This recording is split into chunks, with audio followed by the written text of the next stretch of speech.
is frequency and vibrations. Remember the 5G cell phone towers?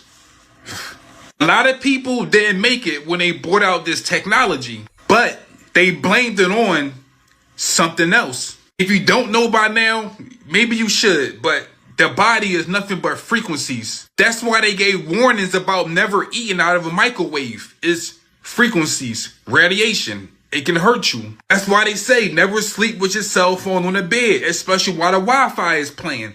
It's frequencies, radiations. It can hurt you. Understand how your body works. We are spiritual, energetic beings. So just think about this. If Wi-Fi can hurt you, just imagine what the 5G towers can do. It seemed like we were much more healthier when we were taking quarters and putting inside of payphones. Remember this? We shouldn't worry about the virus. We should worry about the radiation. Now everything is wired. That's why we feel weird. Look at the word wired and look at the word weird. We are not really sick. We are being poisoned. That's why so many people walk around acting weird. These people are really running tests on all of us. But it's not the 5G tower we should worry about, because Agenda 2030, something new is coming in. But remember this, before they give us their technology, they have to test it out on us to see how it works. In the year 2030, guess what? The 6G phone towers will be available for smart cities.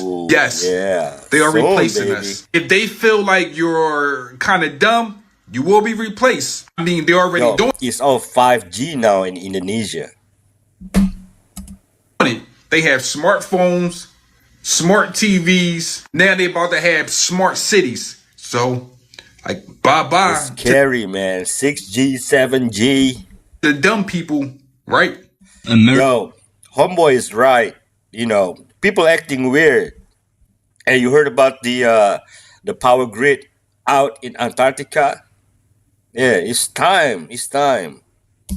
America is the military arm of this world power. England is the financial, and good old Vatican, that takes care of all the rest of the business, you know, big banking, big crime, the God business, you know, guns, oil, drugs, and sex. They do it all, people trafficking, the lot, and they've always been there. They've always been pirate families, and they have their own secret dealings, and they work out of Switzerland. Of course, Switzerland would be the crime capital of the earth, controlling all the banking. This is why you'll find that all of these families, they have all their wealth and all their money in Swiss banks, you see, because it's a neutral place where you don't get prosecuted and you don't get caught. You can go there, you can be an assassin, and you'll get That's where the CERN is. After by the elites. As long as you do what they want and as long as they get their money. These people are basically unconscious and they're animalistic. They're described as entities that are going downward, whereas the children of the sun are the ones that are going upward. The Elohim and the Nephilim, you know, up and down Jacob's ladder. Continual traffic of souls. They all glow, but this one particularly glows a lot. They all glow. You know what movie is that? It. Taken me some time as well to recognize, like, to your point. They all flow. My bad. What is that? What is going on? What is glowing? It basically has to do with the structure of the material and the trace elements that are inside the material. As I mentioned earlier, there's organic carbon in the pieces, in the matrix of the piece. So that organic carbon is actually what is glowing at a quantum level. Have you heard of the story of the Kandahar giant? There was a giant that engaged U.S. troops in Kandahar, Afghanistan, in a very remote area. And this guy was shot and killed and helicoptered out of there. And they're 12-foot giant. Tim Alberino. Was he telling the story as if he was there or he heard this? There's never a guy who was there. Damn it. Yep, I got told a story when Platoon went into a cave, never came out, so they sent in a second platoon. They are human-made laws, and then they are like higher laws. And like we think that we can control the lower world through all our knowledge. It's like, no. You're emitting a energy current constantly, and that is like life. 99.9% of the time. Man, I have so many questions because like this is I love this stuff. Like I always tell my wife, like once I get to the point where I don't have to work, which I love working, I was like I would love to just study like how the universe actually works, because there's absolutely something to like energetics, vibrations, and it sounds so weird to people that like are not from that world or don't study that type of stuff, but like it is like this unwritten science of how things work, because it's like you'll see these traits or these commonalities between ultra successful people and like believing in this. When you say people live between worlds, or like the elite live between these different worlds, can you break that down just a little bit more, like for people that like are just like what the hell does that mean, like help them grasp that? So, for example, I tell people, and this is one of the things we do in the group, we build a fourth dimensional template. So, I've got 2 boys, they're 13. I can be driving them to school every day, right? I'm doing the things. I'm taking the dog out. I'm, helping clean the house, running my day-to-day business. But I've already created a fourth dimensional version of myself that's, let's say, reaching that goal or living in that actual end state of what I want to create. I'm already living from that purpose, from that person all the time. So I'm between worlds consistently. And I find that, very often with people is they basically are doing one thing, but their consciousness, their awareness is in the state of that thing that they want already done.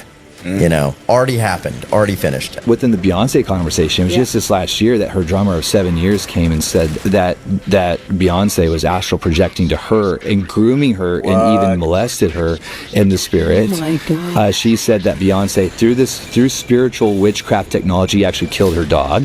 What? Yep, and tried to file a restraining order against Beyonce based off of Beyonce not honoring her spiritual boundaries. Former drummer of 7 years, Kimberly Thompson, files a civil restraining order citing, quote, extreme witchcraft and supernatural harassment. You know what? For Beyonce to have this power, she should have done extreme human sacrifices offered to fourth dimensional being. When was the last time you saw John Travolta? And why do I ask that? Because John Travolta showed up in France at Cannes and was completely unrecognizable, leaving fans asking the question, what's going on with John Travolta? If you haven't seen the clip, take a look at this. Who is that in the clip? Yep. Is that John Travolta? Does that look like John Travolta? Is that clone maybe? The John Travolta that we're all used to seeing? This was an image of John Travolta not too long ago. So who is this John Travolta that was in the video? Take a look at these 2 side-by-side clips. This is John Travolta at age 68. John Travolta at 72. How is he age reversing? Golly. And John Travolta in the year 2018. They're 72? He's 72? My goodness. And John Travolta in the year 2026. So once again, the question needs to be asked. Has Hollywood claimed another celebrity? And once again, like I say in all my videos, I understand people can age and people can change. But these Hollywood celebrities are all not looking the same. Let me know your thoughts on this in the comments. And as always, I'd love to hear from you. Yeah, the age refresh, bro. According to the lore in Fatal Frame, Himuro Mansion was in this incredibly isolated location, surrounded by forests so dense that very little light reached the ground. For generations, the Himuro family lived there in seclusion, not as caretakers of the land, but as caretakers of something far more dangerous. So beneath the mansion was what they called the Hellgate, a boundary between worlds, between this world and that of the dead. Every 50 years, that boundary would weaken even further. And when it did, the family believed only one thing could keep it sealed: a ritual. Some translations called it the strangling ritual. Others called it the strangling ritual? Rope Shrine Maiden ritual. Either way, it required a sacrifice. A girl would be chosen at birth, and she was called the Rope Shrine Maiden. She wouldn't be allowed to make friends or go to school. She would have no connection to the outside world, remaining in a hidden room in that mansion. And she would be put in this small, quiet space tucked away in the roof, where she would be completely isolated. In her entire life, she would be told one thing. You were born for this. Your purpose is to protect everyone.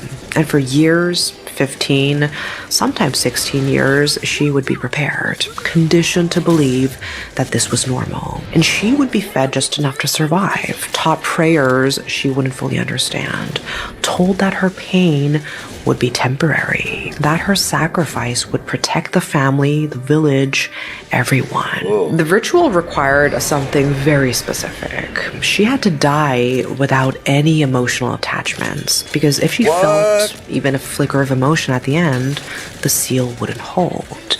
The gate would crack, and whatever was on the other side would bleed through. And when the time came... Sounds like MK Ultra to me.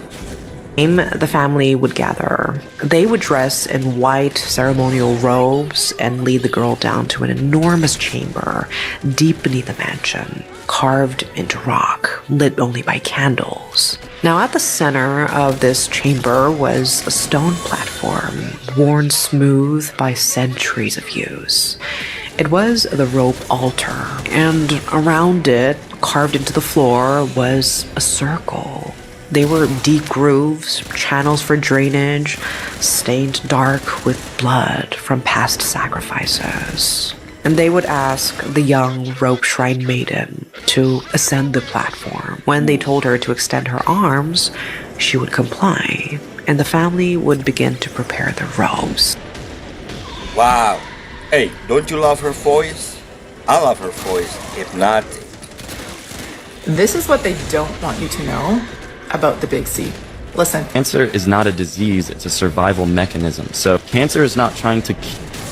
Cancer is actually trying to save your life. Really? It's creating a tumor, a place for all those toxins to be, so that they don't spread to other parts of the body. When you go to a doctor, the first thing they do is say, okay, well, let's take a biopsy. It's where they prick the tumor and they see if it was cancerous or not. Well, first of all, whether the tumor is cancerous or not, your passive treatment is still the same. So you don't actually need the biopsy. In fact, most people don't actually die from cancer. They die from the treatment of cancer. Really? Yes. And so when they take that biopsy, remember that we're dealing with healthcare, so there's no money to be made off healthy humans. Right. And so when they prick the tumor, they're opening it up and allowing the cancer cells and all the harmful toxins to now spread throughout the body. Now they do the biopsy, they come back, a little bit later, and they say, okay, well, now the cancer's spreading all throughout your body, so we're going to have because of the prick. Charge you more money, and you're going to have to do more radiation, chemotherapy, and all that, etc., which is crazy because Dr. Otto Warburg, who discovered cancer, he won the Nobel Prize for discovering cancer, he said, quote unquote, that no disease, including cancer, so this is any disease out there, any single disease, including cancer, can survive in a highly alkaline, highly oxygenated environment. I'd love to know your thoughts on this. What do you think? Come and meet me in the caption, read that, and then let me know your thoughts. Yeah, alkaline. I heard about that. Alkaline. It's easy to be oblivious to the fact that, yeah, there is a bigger issue and we are susceptible to impacts. And interestingly, when you look at the record of the number of impacts, it almost seems that we've been in sort of a lull for the last century or two. If that's the case, we've got to reckon with the idea that there may be episodes or time periods where Earth is more susceptible to impacts, and therefore, as a consequence and a result, human civilization would be more susceptible to impacts. And there's a growing body of information and knowledge that suggests that some of the great failures of civilization that we see in the past, there are many examples now of civilizations that were prospering relatively, and then suddenly they're gone. The Vector, NASA's official logo. If you've ever looked at NASA's official logo, both their official insignia and their official seal, you'll see that the most prominent object in the seal is a red swooshing object. They call that the chevron or the vector. If you ask NASA's Public Affairs Office, this symbology is featured so heavily in their insignia and seal, they'll tell you that that is a representation of a hypersonic wing design from the 1950s, the time the logo was created. Not exactly the case. Someone might want to ask the Russian Federals, and while you're at it, you can ask the Chinese, who formed their space agency in 1996. why in the world they're using a hypersonic wing design from the 1950s as their official logo. And you can ask the Japanese, the South Koreans, Taiwanese, Malaysia, Mexico, Iran, all of these countries, even Bulgaria. They all utilize the vector symbology in their space agency logos. In every logo dealing with the Mercury program, you'll see what looks like a number 7 in their logo. And again, NASA's official story is that they put this number 7 there so that they could pay homage to the original 7 Mercury astronauts, forgetting the fact that only 6 Mercury astronauts actually flew into space because number 7 never did. Deke Slayton had a heart problem, so he didn't get to go up. So there were only 6 Mercury astronauts. Yet there's a 7 in every single logo. That's in the official mission. By the way, I'm born on the 7th, October. Or official program insignia for Mercury, as well as the 6 individual mission patches carry this logo. And it carries on to the space shuttle program. The Apollo logo. The Apollo logo has a big letter A in it. At least that's what they want you to believe. But it's not. Again, that's just a simple way of explaining away the inclusion of this vector symbology in the logo. If you go to the space shuttle program, the original space shuttle STS program patch is a triangular patch that, again, hides the use of the chevronic vector symbology. Every single one of the International Space Station expedition patches carry the vector symbology. The Russian Mir Space Station used the vector symbology. That was their official logo. Military industrial complex companies, on a company like Lockheed Martin, 2 vectors. I apologize, but the audio is not me, it's the video, the clip. The X-Prize logo, Ames Research Labs, U.S. Space Command, when you get into the military realm, their official logo is the vector symbol. And when you look at the military's individual space-specific programs, all of them deal with vector symbology in their official insignias. And the question really becomes, who or what are these people paying homage? Fusion in the sun, that's well understood. It's only in the flares that you get fusion. There's no fusion in the sun. They don't know how the sun works. It's a transformer. It transforms from some other dimension. It's not burning anything. It doesn't have to. It's a converter. I don't know. Nobody knows. But that's what it does. That's the only thing it can do because that's how everything works. It's taking energy from another dimension, counter space. There's no energy, actually. You can't see the sun in free space. So the sun is not visible in outer space? Not in free space. Well, when gross matter becomes involved, like the Earth's atmosphere and envelope and the surface of the moon, otherwise there is no light. You can see the moon, you can see the Earth, but you can't see the sun or can't see the stars. You can see material objects, but you cannot see the sources of light. There is no light until there's a material object. It doesn't take light years. There are no light years because there's no light. So that means that the light you see from the distant stars isn't 4 million years old. It could be instantaneous. All the theories collapse when you can't see the stars in outer space.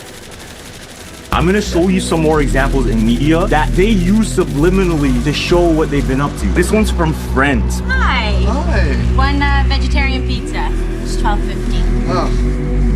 Oh. By the way, if it makes you feel any better, I happen to like 8-year-old boys. What?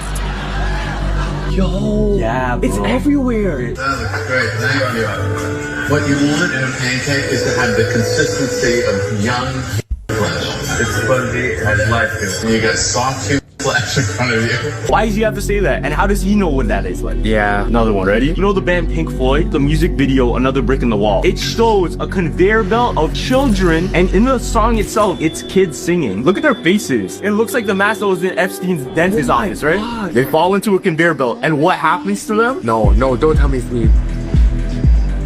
No! Yeah. One of the fastest ways to kill your soul and even get cancer is not what you think. And by the end of this video, you'll find out exactly what this poison is. Carl Jung stated, quote, "Nothing is more poisonous to the nervous system than a disregarded or checked creative impulse. It even destroys people's organic health." Jungian analyst Marie-Louise von Franz corroborates this, stating, quote, "One of the most wicked destructive forces is unused creative power. If someone has a creative gift and out of laziness or for some other reason doesn't use it, the psychic energy turns to sheer poison. That's why we often diagnose neuroses and psychotic diseases as not-lived higher possibilities. She also states, quote, people who have a creative side and do not live it out are the most disagreeable clients. They make a mountain out of a molehill, fuss about unnecessary things, are too passionately in love with somebody who is not worth so much attention, and so on. There is a kind of floating charge of energy in them which is not attached to its right object and therefore tends to apply exaggerated dynamism to the wrong situation. This general idea of an unexpressed creative impulse manifesting as a misdirected internal energy charge aligns strikingly well with the findings in The Cancer Biopathy by Wilhelm Reich, who stated that the repressed holding back of emotions can manifest in blocked orgone energy in the body,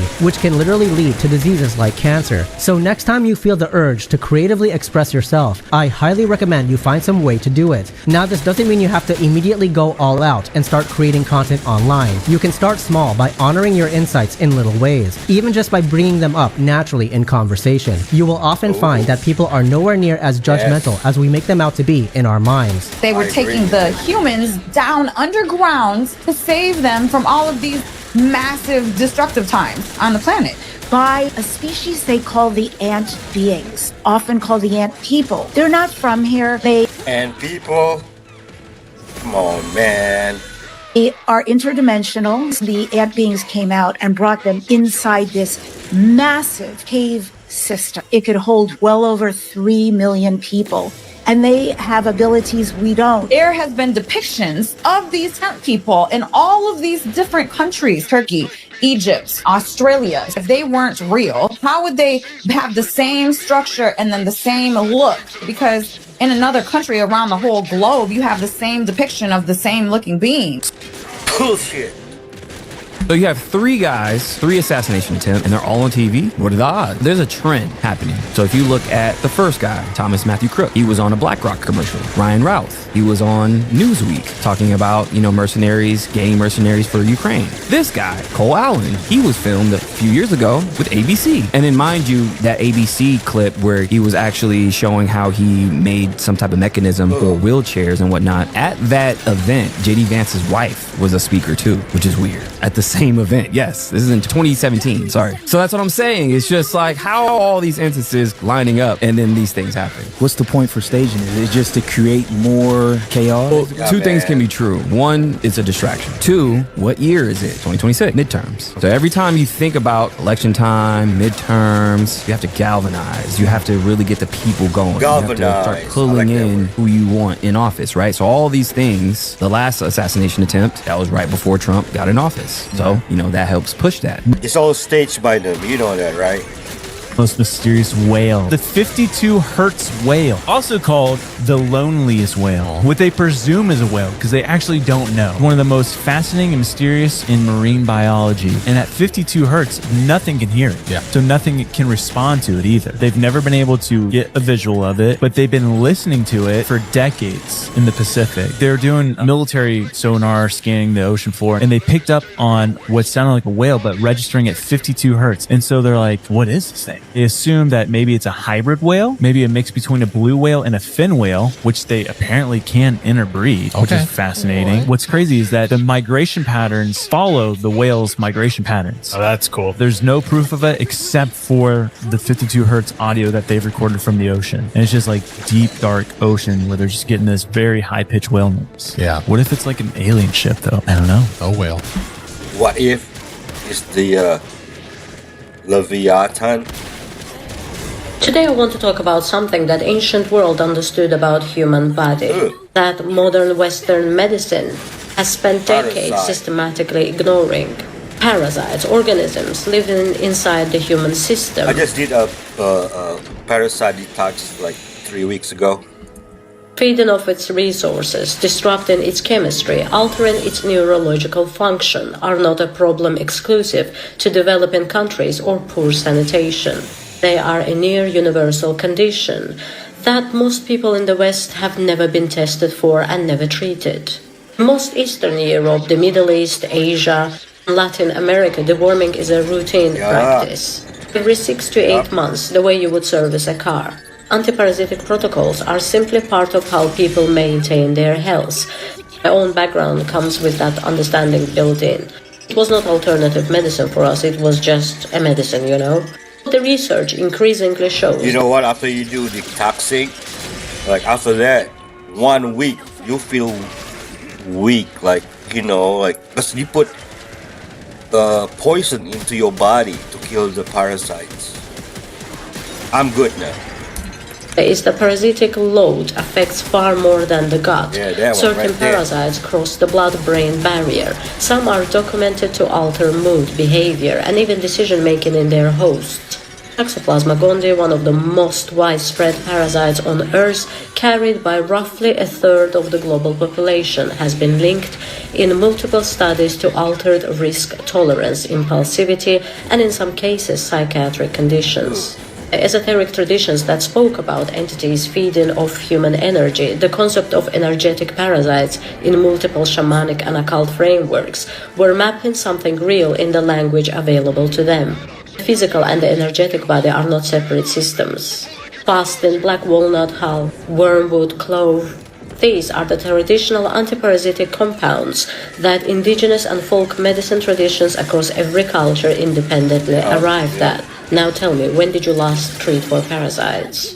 Do you think Vigeland Park in Norway is just an outdoor art space? Wake up.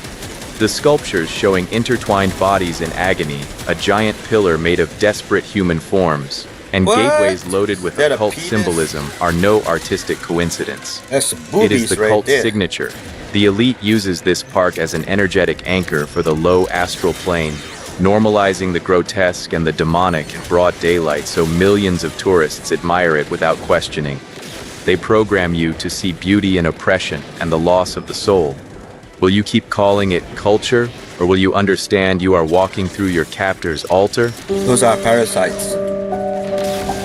Man, them statues are disgusting. But that same pillar around the world, the same design, is where we find it all the way over in Lake Fawn. But not only that, there's a T-pillar that's also exactly mimicked around the world as well. This, like, the idea of this T type of design that Robert Schock and I were just analyzing at Chavus Tepe with Hans. These huge basalt T's on the ground that we see in numerous other places, like in Tiwanaku in Bolivia. But who is the Pope? He is the Emperor of Rome. Rome never died, never faded away. It became the Vatican. What is the Vatican? It is the priesthood of all of the old pagan religions of Rome, built upon the deception that they are Christian. Can man change the orders of God? Can man elevate himself above God? No.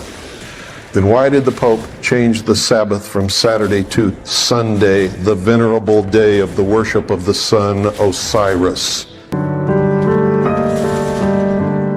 Why in the outer courtyard of the Vatican is there a temple of the sun, an obelisk, and a reflecting pool, built as a fountain around the base of the obelisk? Because what we're talking about in Dealey Plaza and in Washington, D.C. exists also in the Vatican. And I'm not trying to insult Catholics, I'm just trying to tell you the truth. Rome never fell. It went underground and became the church and used religion to take over the world. And why in Vatican there's a huge painting of Lucifer? Come on, all man. The Anunnaki and Thoth and all that. They had 2 wars. The first Pyramid War almost eradicated them, but they started over again. The second Pyramid War, bad. That one almost decimated the planet. You see how when you look at Earth, like from Google Earth, you see a lot of those big deserts going across. People say, oh, that's just natural geological formations over time. This has become an arid desert. No, that's war. If you go to Egypt and stick your hand deep in the sands, eventually you're going to come up with balls of glass. How can you get glass and sand? 3,000 plus degree temperatures. You go to Mohenjo-Daro in the Indus Valley, what are you going to see there? Dead bodies still in the streets from thousands of years ago, still holding hands, never been scavenged. The buildings that they lived in turned to glass. How can that be? We're talking about 3,000 plus degree temperature weapons fire. We're talking about this war that happened in the ancient past. Amun-Ra wanted to continue he started the first war to take over the earth early because he didn't want to wait for his processional period to rule. And then he started one war to take over early, which he won. Yeah. He then started a second war to stay in power. And in that second war, he escaped. He was almost killed. But he left his kingship and the finances of the kingdom to the Ra-Kam. And R-A-K-A-M. But that translates into modern words. Kam translates into childs. So now you translate Ra-childs. Ra-child. Amun-Ra is bad. I see a pattern with Spielberg, Close Encounters, E.T., Disclosure Day. In the last few years, military people coming out, radar, pictures of craft doing things. One thing you know about governments, it lies to you. A group of pastors were brought together and were told to prepare for the revelations that were coming about reptilian beings. I've talked to many military whistleblowers. They've described reptilian beings in underground bases. Let's be streetwise here. They're not going to release information unless it suits them. So whatever they release this year, it will be for their benefit, not ours. You know what? I want to see who's in charge when they make their appearance. Adolf Hitler and his henchmen, people like Himmler and Goebbels, Rosenberg, were always talking about the fact that there was a 1,000-year Reich. They kept on using this term about a 1,000-year kingdom. Then we have George Bush later on talking about the 1,000 points of light. George Bush using the term New World Order, I think it was in 2000, on September 11th. And September 11th, 2000, was the first time ever that George Bush used the term, we have to have a New World Order. So these terms that are on the dollar bill, that are on flags, let's say in Zurich. In Zurich, you have the headquarters of the Illuminati, the headquarters of World Freemasonry is in Zurich, Switzerland. Over the door of that building is a term, Ordo ab Chao, which means order out of chaos. That means that the plan of government is to always orchestrate, to engineer chaos in order to create the order, later on. Out of chaos comes the order the people demand. All the events that we see down through time, tribulations caused by government, have this as a central principle. Wars are connected to this. It's from Egypt mythology. Order from chaos. What struck me is that these old guys in oil portraits, these button-down three-piece suit gentlemen, Freemasons, them practicing ancient rituals that reach back to Atlantis. Yeah, that's right. So, to my family that may think I'm a little nutty here in the 21st century, delving into these subjects, it's like, nah, they were doing a family tradition to look into this stuff. Yeah, Freemasonry was established by the Knights Templar, but it was based on the research that the Templar Order was doing. So, right. After the order was suppressed, it had to survive in different forms. And one of the easiest forms they were able to disguise themselves as was as stonemasons. In the Epstein files, he says in the files himself that he represents the Rockefellers. Really? Yes. Oh, I didn't know that. So to say that you represent the Rockefellers and the Rothschilds and the 13 bloodlines, all these people, that means you're still working for them, right? So if you represent them, he's part of the Trilateral Commission, to where David Rockefeller actually founded that commission himself, invited Epstein into that faction. So that means you are being initiated, you are being included in their, nefarious activities. But definitely a fall guy when everything, falls apart. I think two things can be true. I think he was a pawn, he was a sacrificial lamb, but he was definitely their spokesman. He was definitely their liaison. If the hit the fan, he's going down. Not those 13 bloodlines. Like, nobody even talks, like, they're still around. Humbaba, sometimes called Humbaba, is a guardian figure from Mesopotamian mythology, especially in the Epic of Gilgamesh. He was set by the god Enlil to guard the cedar forest, a sacred realm where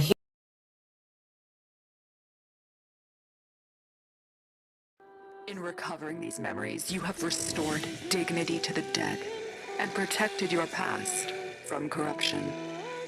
Excellent work.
We've had a few setbacks, but we are going to crack on.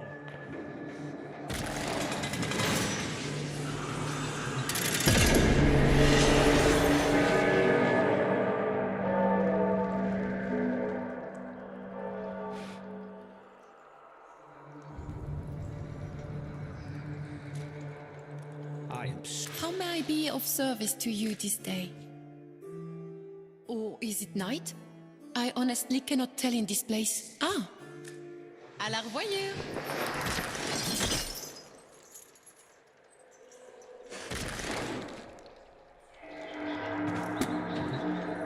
Can you imagine my excitement to learn this place had a butler? Only to be matched by my dismay when I discovered it was Lloyd.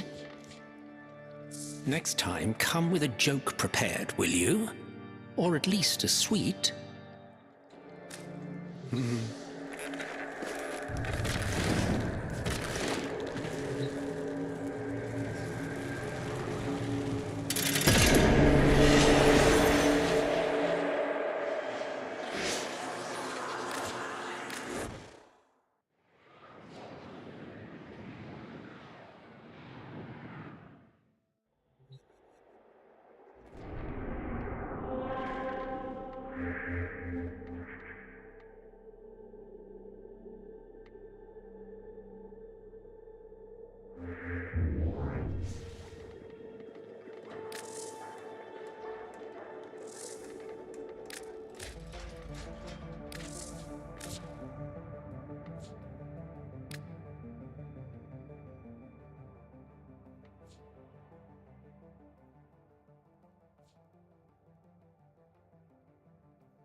remember the peace that was sabotaged by greed and pride.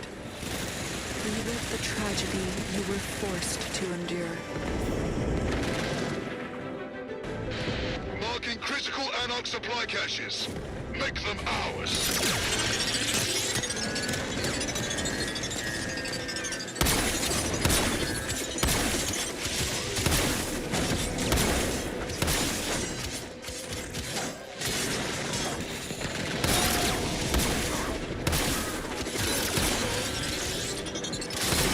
Supplies captured. Battlekin to be much relieved.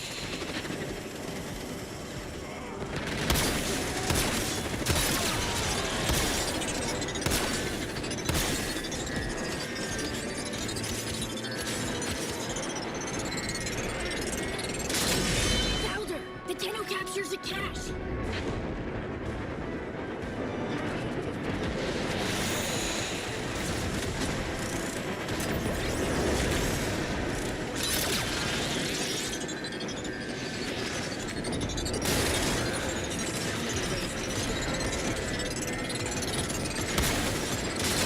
Cache captured! Strong Tenno friend! The only people who needed those supplies more than us were the Anarchs.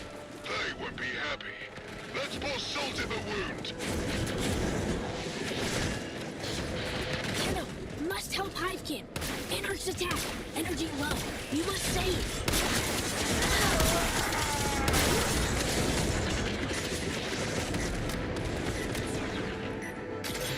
Energy is 8. Bring to Hivekin.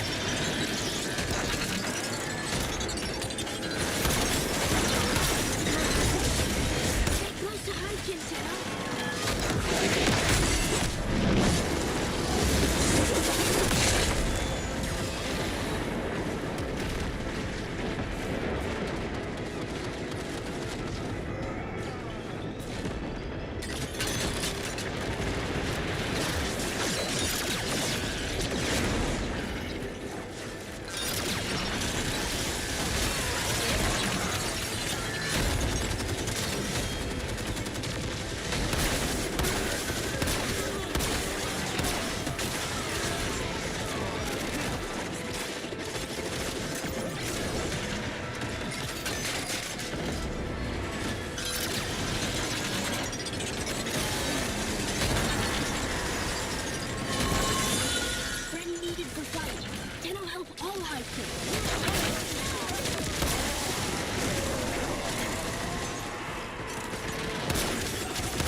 Trouble! Must stop captor!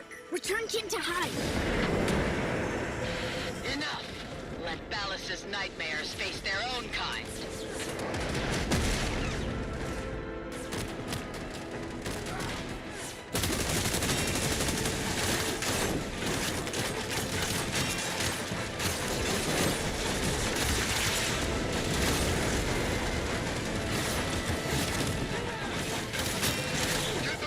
Out here!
So many.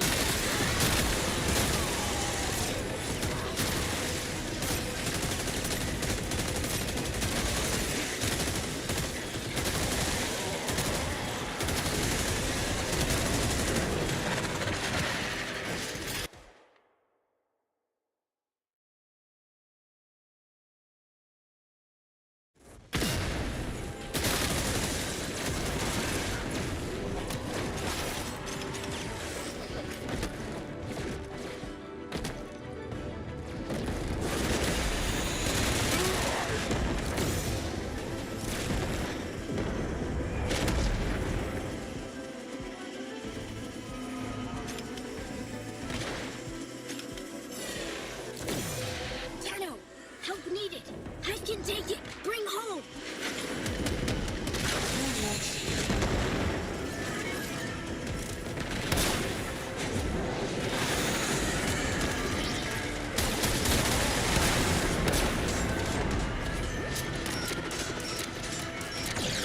I can go clear. Tenno is friend.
intel, but we've got to move fast.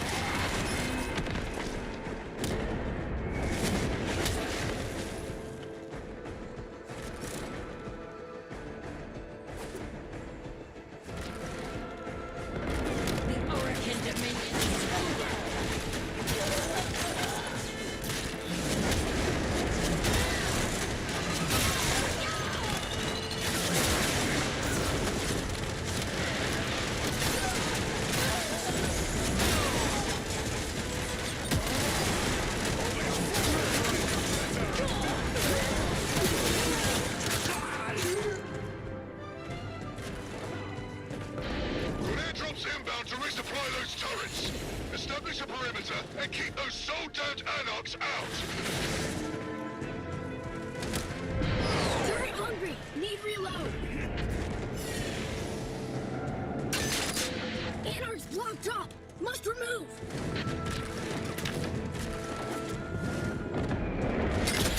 Your warframes cut down my comrades like cattle. See how it feels.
time Vanguard attacked, it felt like betrayal.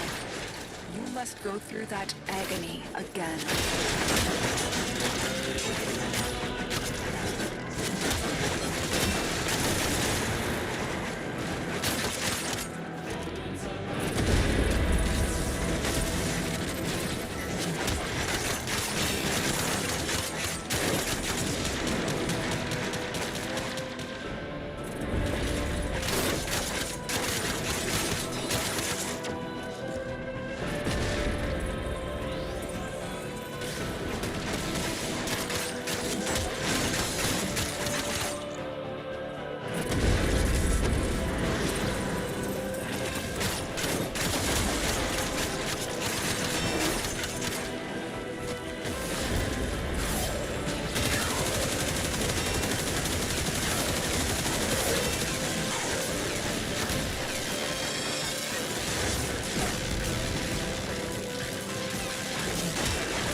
Even with prime warframes turned upon you, you were victorious. Honor these memories.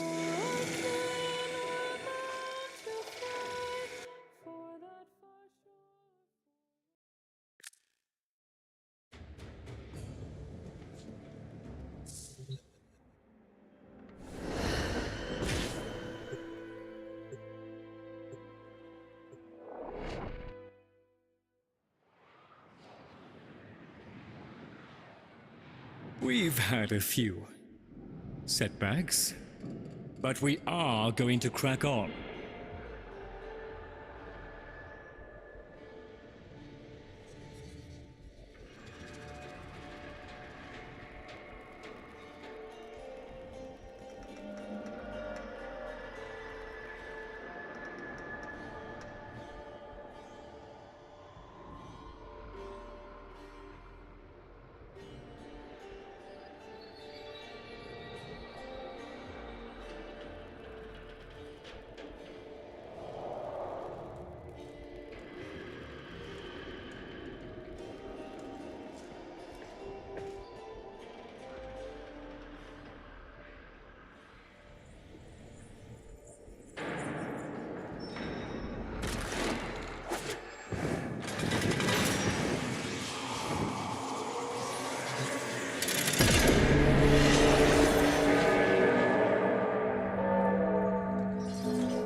What's it like, knowing that we broke... Yes?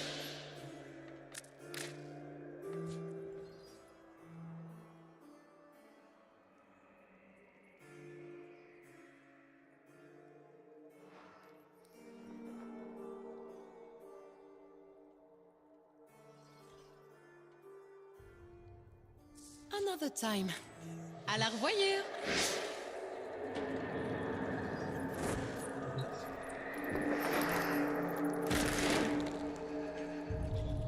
Come to bask in my presence, or do you have a purpose for interrupting me?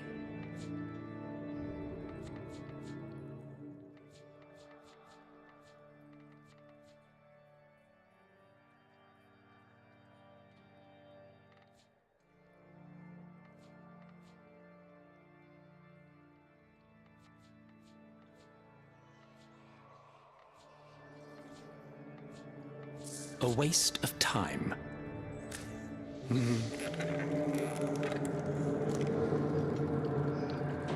What do you hope to find at the bottom of this dark refractory, devil? I seek that which was taken from me. The only god worth worshipping, Marie. Knowledge.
dangerous. But forgetting risks the loss of everything. My field just tore up an entire regiment. Get in close and hack them to neutralize the field quickly. Or just blow them up one by one. Don't matter to me.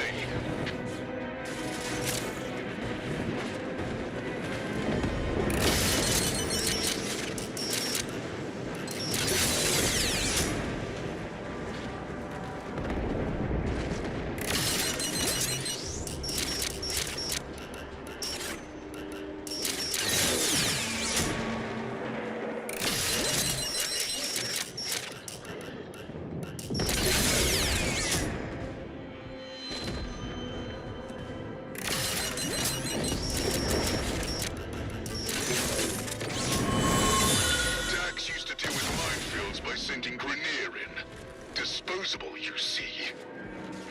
Next objective.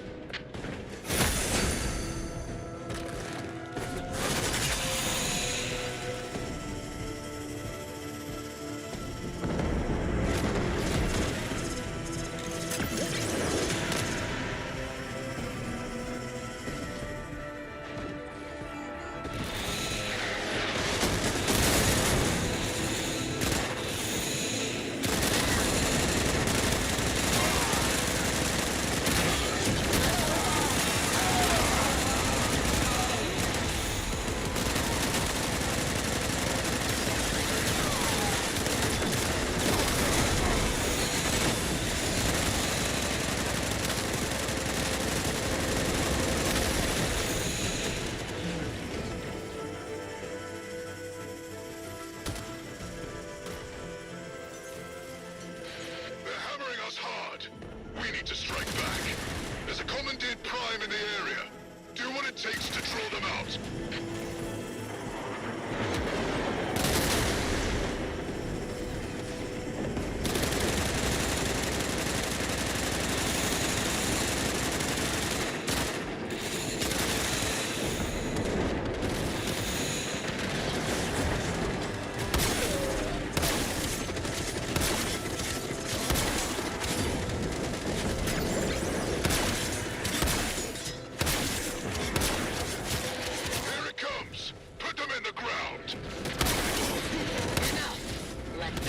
Nightmares face their own kind.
Unless you can take it out!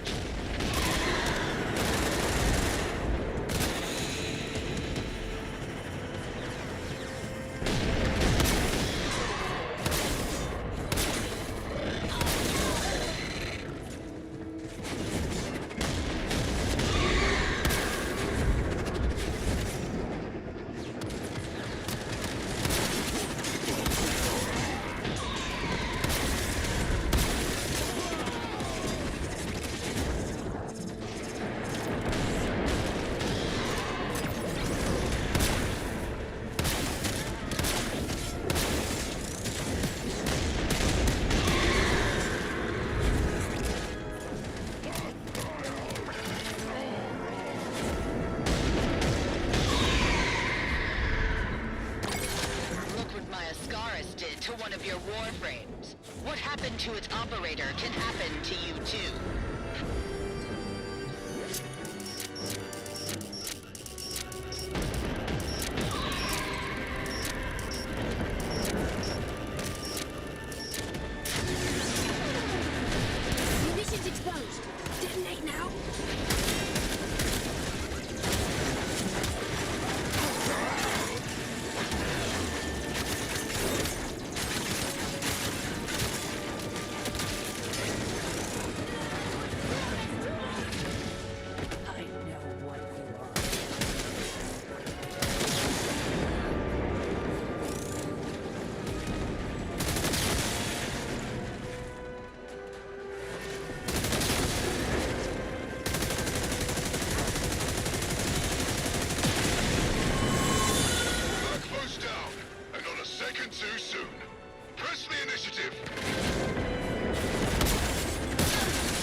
everywhere.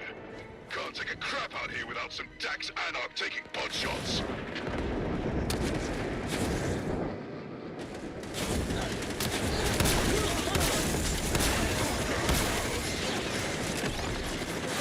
New signal. Much interference. Much anarchs.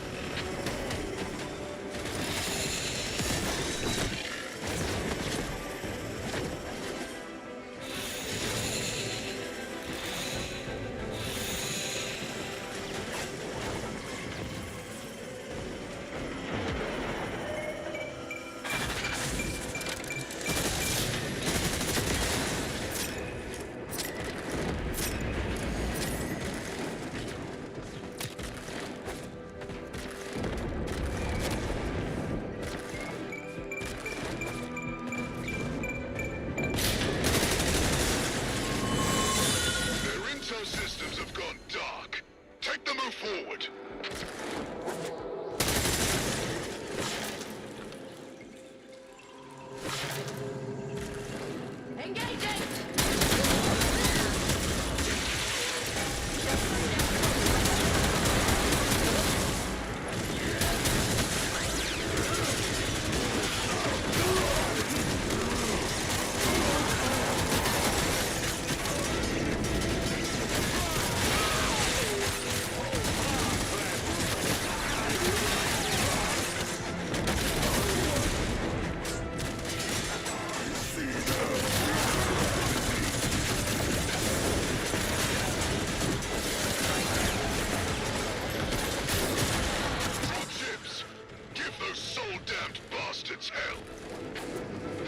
Attackers released.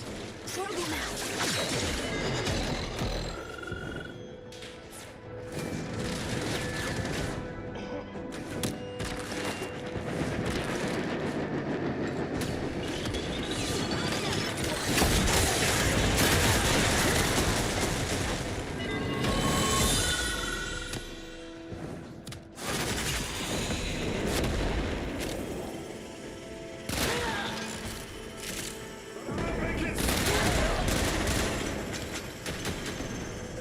Transport incoming. Scrap it. No relief for the enemy. Repair pads all over place. Must stop or else.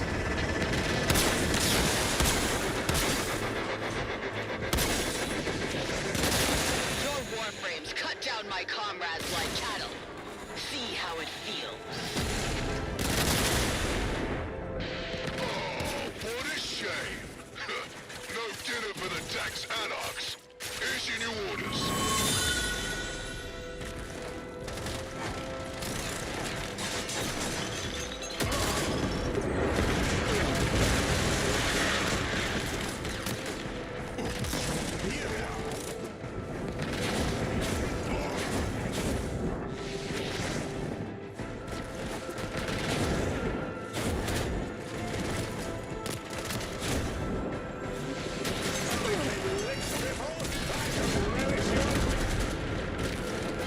Turrets running low. Ammo airdrops incoming. Keep the area clear.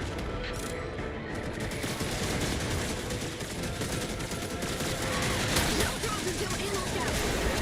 Will Tenno give turret ammunition?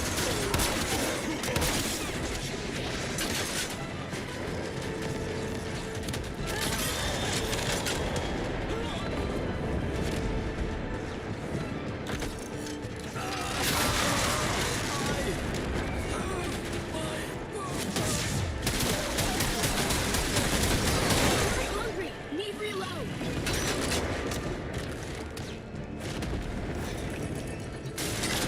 Just one more.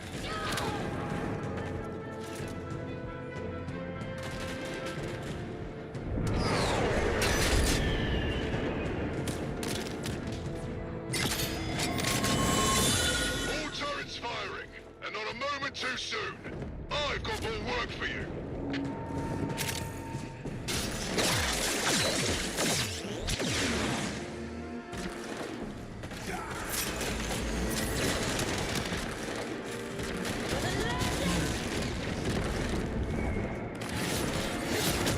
You're dead, Tenno.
were cruel, turning loyal friends into maddened enemies. Lay their tormented ghosts to rest.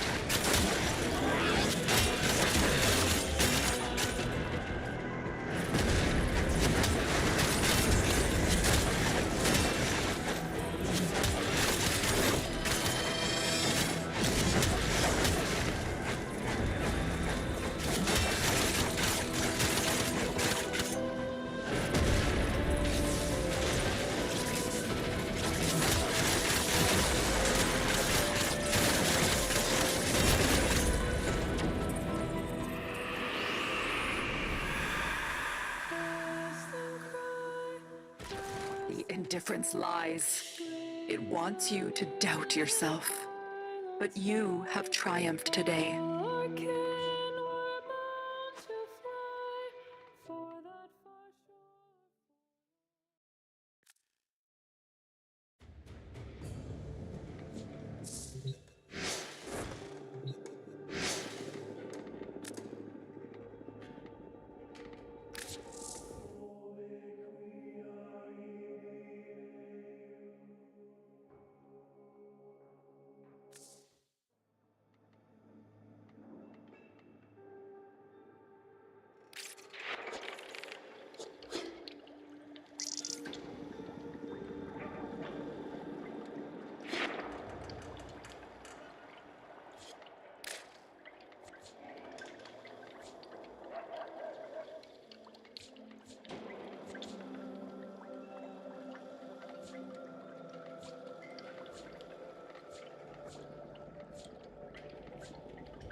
You are here to find our target and bring them to the extraction point. Happy hunting. Watch out. I'm detecting void fissures nearby. Do you have a magic relic? You're near a fissure. Enemies are dropping reactant. You are going to need more reactant if you want to open that relic. You've found a target. Capture them quickly before they escape.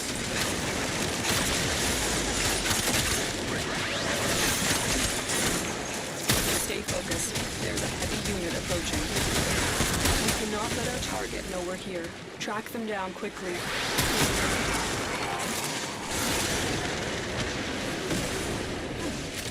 You are surrounded by Premier Marines.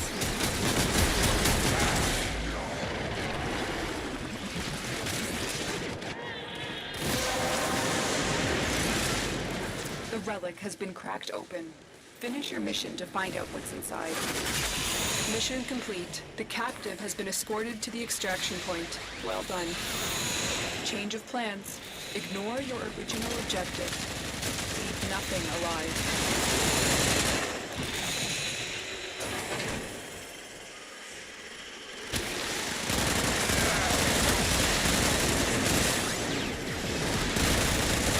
You have broken their ranks and they are on the run. Another successful mission. Find extraction.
I'm adding this to my data under the heading Consequences.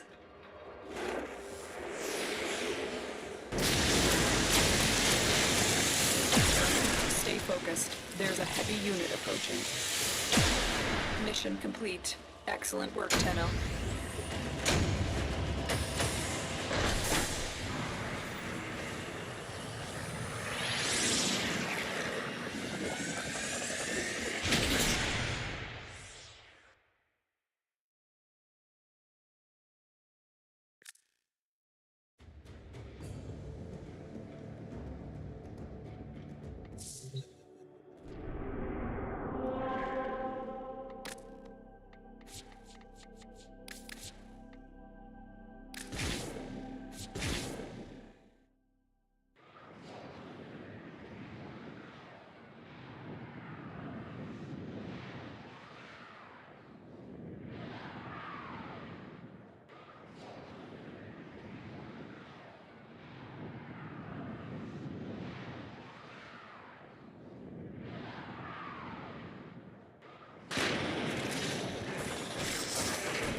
Fighting.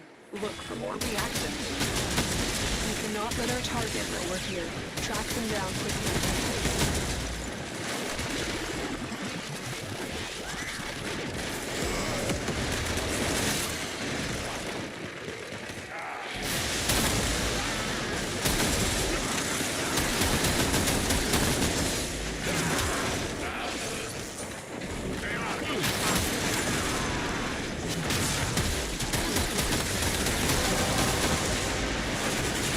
That's it. You opened the relic. Finish your mission and we'll take a look inside. Target located. Bring them in. Success. The captive is safely in our hands. Congratulations, Tenno. Stay focused. There's a heavy unit approaching.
Mission complete.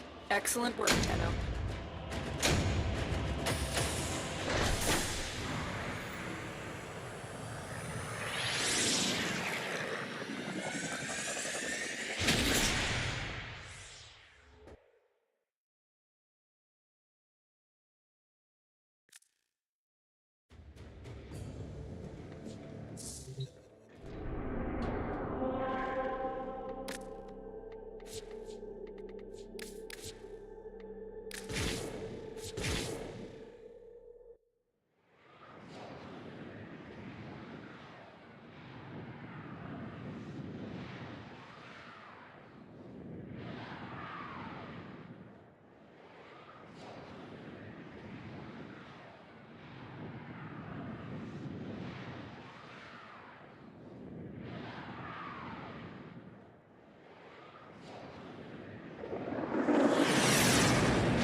You are here on a capture mission. You must find, capture, and extract our target. The hunt is on, Tenno.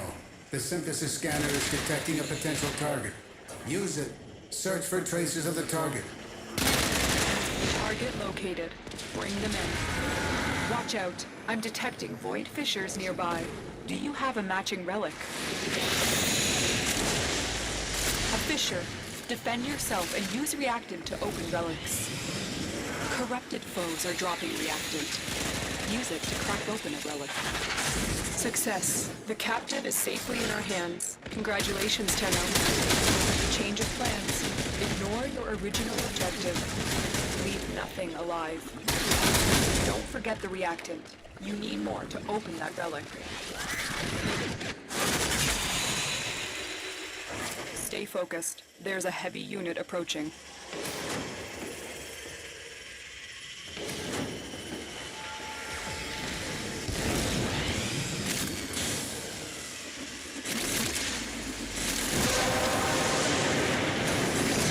You have collected enough reactant to open your relic.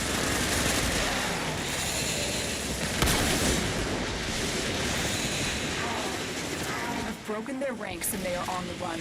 Another successful mission. Find extraction.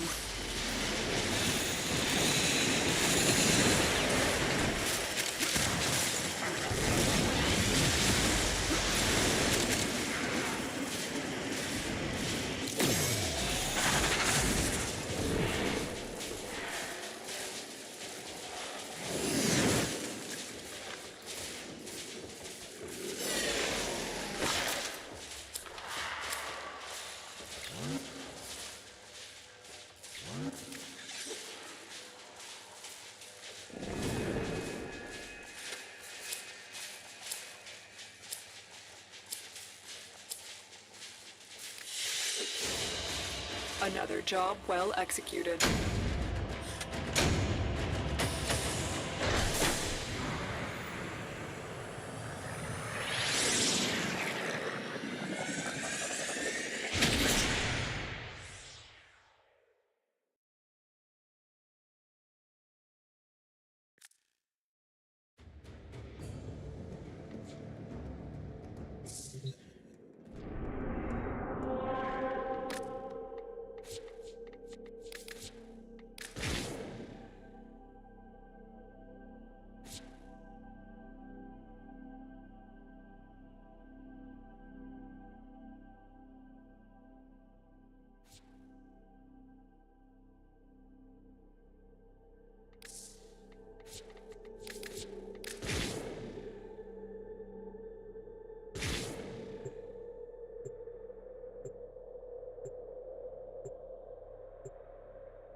Intel that somebody vital to enemy operations is here. Find them and capture them. There is a sanctuary target here, Hunter. I sense it. Track it with the synthesis scanner. Don't let it escape. Void fissures. You need them to open a relic. But are you confident you can withstand their fury? A fissure. Defend yourself and use reactant to open relics. Target located. Bring them in. Watch yourself. Grenier are on the way. Defeat the corrupted and use the reactant to open a relic. You are going to need more reactant if you want to open that relic. Scans indicate our target is in the vicinity. Find it. That's it. You opened the relic. Finish your mission and we'll take a look inside. Mission complete. The captive has been escorted to the extraction point. Well done.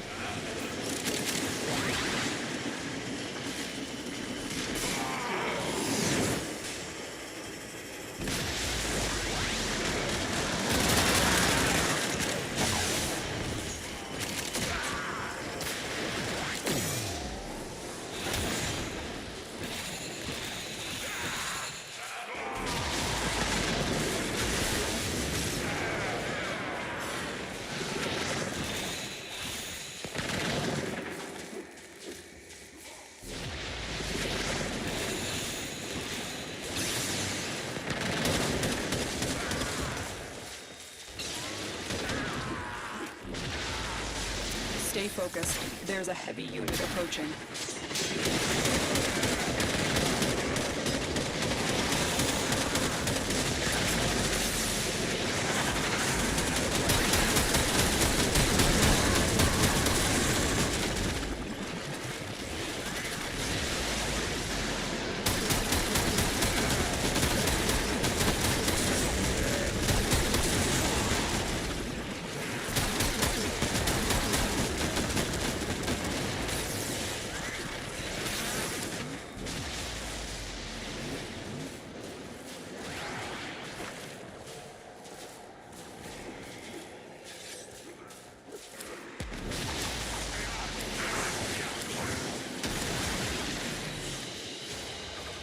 Great work. I am pleased with your performance.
You are here to find our target and bring them to the extraction point. Happy hunting. Void fissures. You need them to open a relic, but are you confident you can withstand their fury? Target located. Bring them in. You found a fissure. Look out for reactant. Collect reactant to open your relic. Be aware. The corrupted enemies will drop it. Don't forget the reactant. You need more to open that relic. You are surrounded by Grineer Marines. Stay focused. There's a heavy unit approaching. Excellent work. We'll interrogate the captive back at base. Your part is done here, Colonel.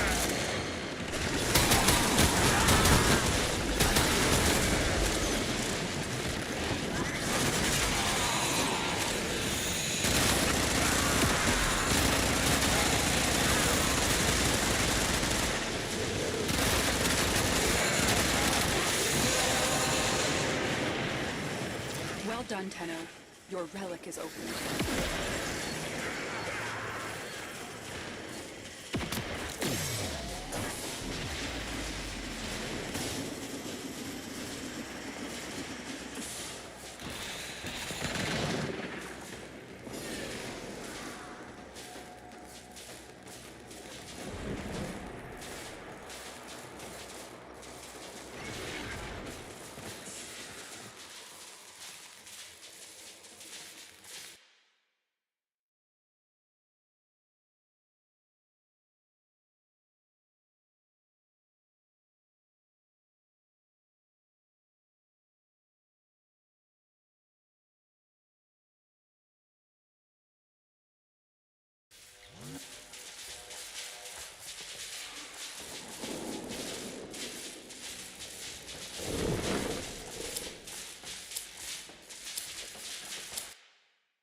You are here to find our target and bring them to the extraction point. Happy hunting. There are void fissures in the area. Use these to crack open a relic. You're near a fissure. The enemies are dropping reactant. The reactant is working on your relic. Find more. Target located. Bring them in.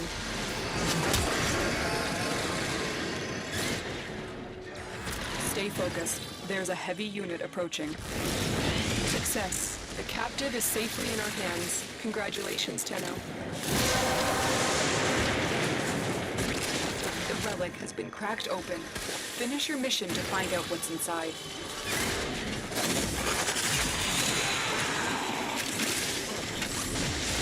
Marines inbound.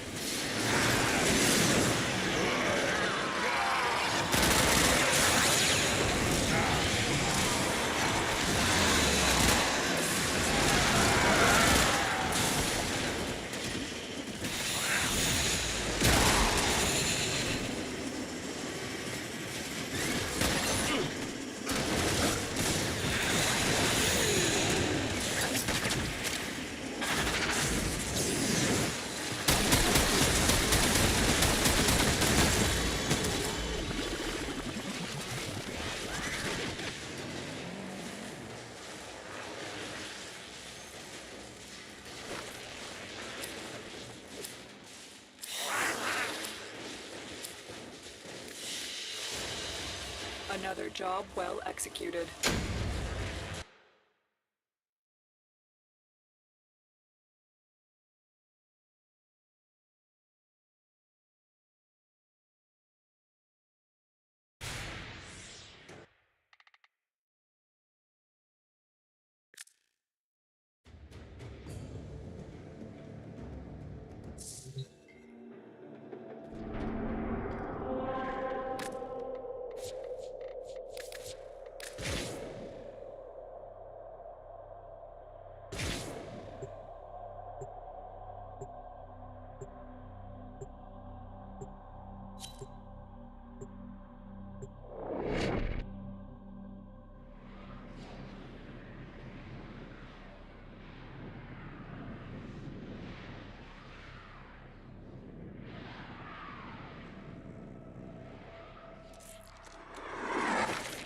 You are here to find our target and bring them to the extraction point.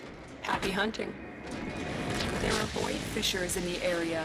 Use these to crack open a relic. You're near a fissure. Defeat the corrupted and use their reactant to open a relic. The reactant is working on your relic. Find more. Target located. Bring them in. Stay focused. There's a heavy unit approaching. We cannot let our target know we're here. Track them down quickly.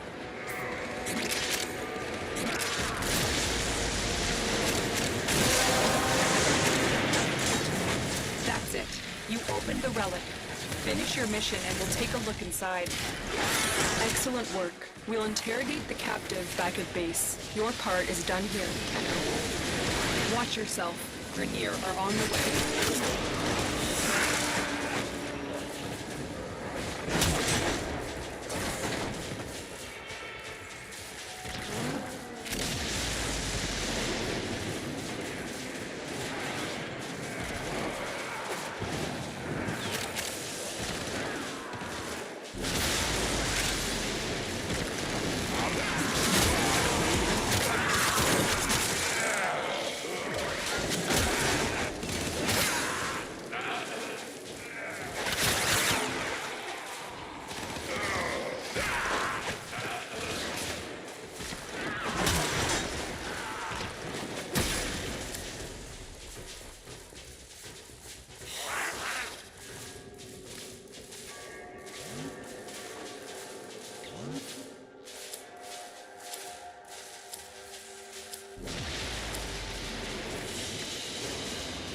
Mission complete. Excellent work, Tenno.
lurks where you dare not look. Relive your battles on Tau and banish the ghosts that haunt you. The Hun Hullers awaits. Your objective is an Anod shuttle. Hack in an uplink, and Aegis can fly it home. Systems online. Alien start slow. Keep safe.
Send their secrets right back to HQ.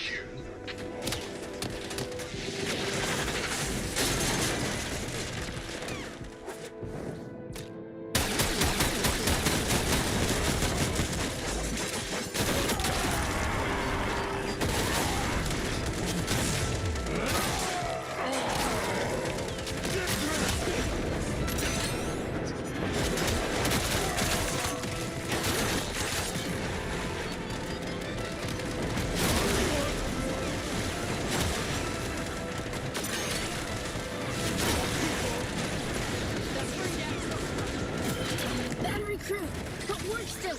Put in transmitter. Halfway there.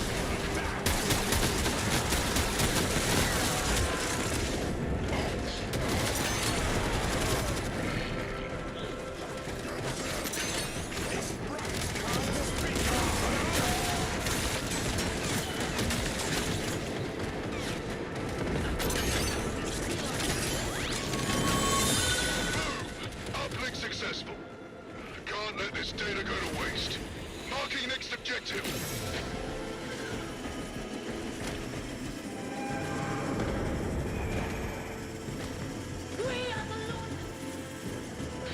Ops has identified one of Galastra's commandeered primes. Draw them out and neutralize them.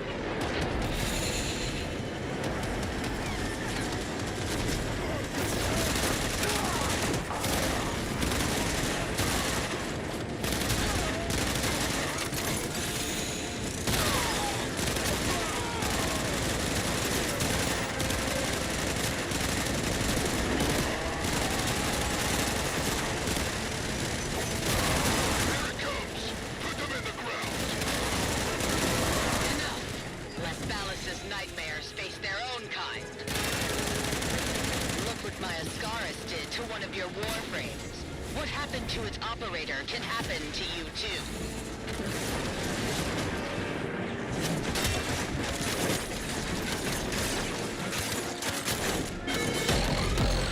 It's done.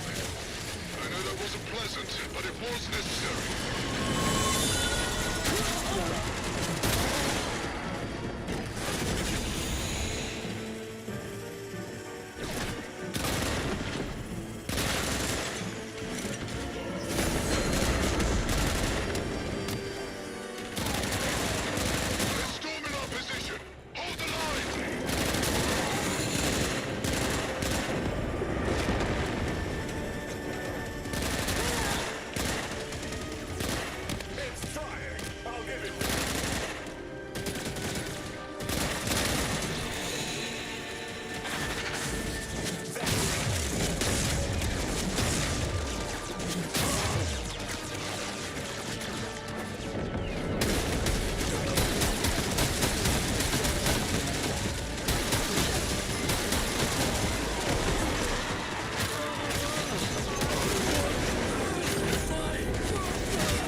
Info airdrop en route.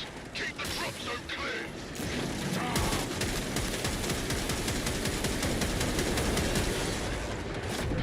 Turret need ammo immediately. No drop until anarch out.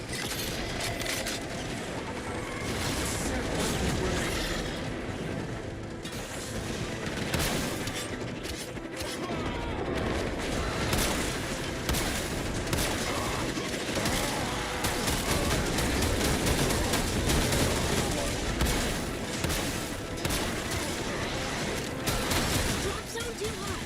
Clear you must. Turret hungry. Need reload.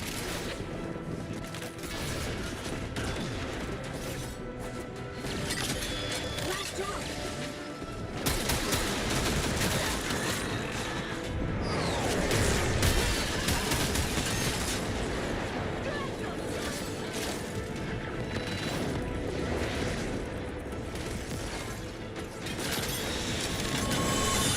All turrets firing, and not a moment too soon. I've got more work for you.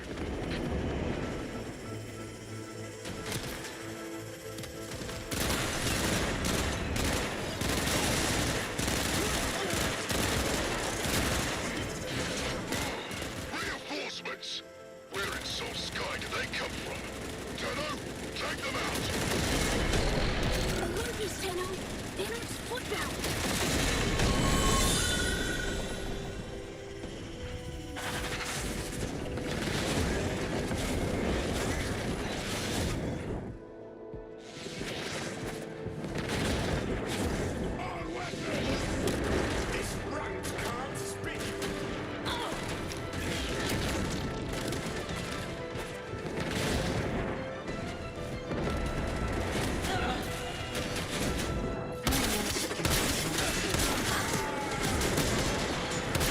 Got a squad of flags destined for core override.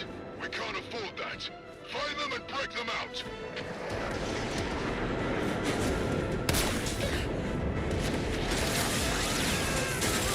Let's get fast move. Go.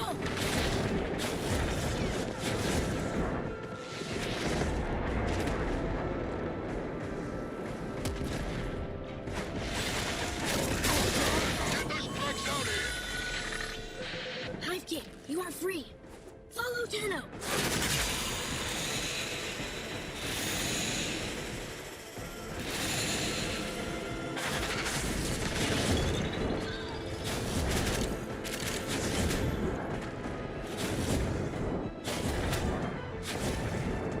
Only one of us survives this.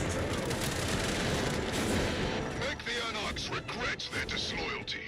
Cut them down.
You have won back your memories from the Void's corruption. Chaos has lost this battle.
Select destination.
Yo.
Later.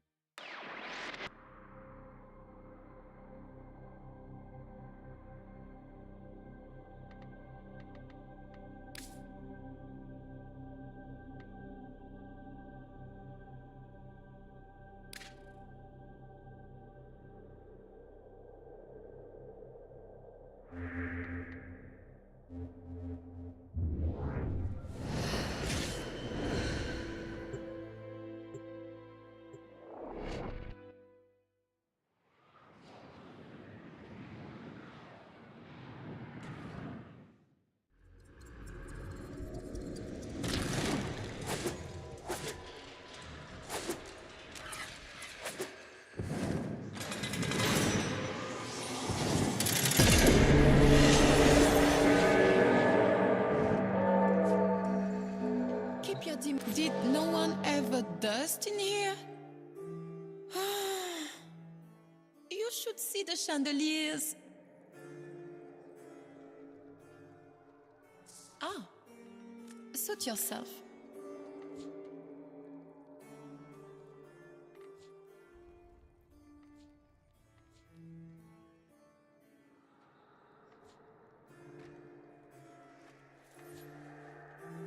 C'est la vie.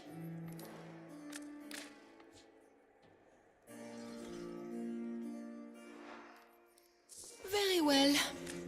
So long then.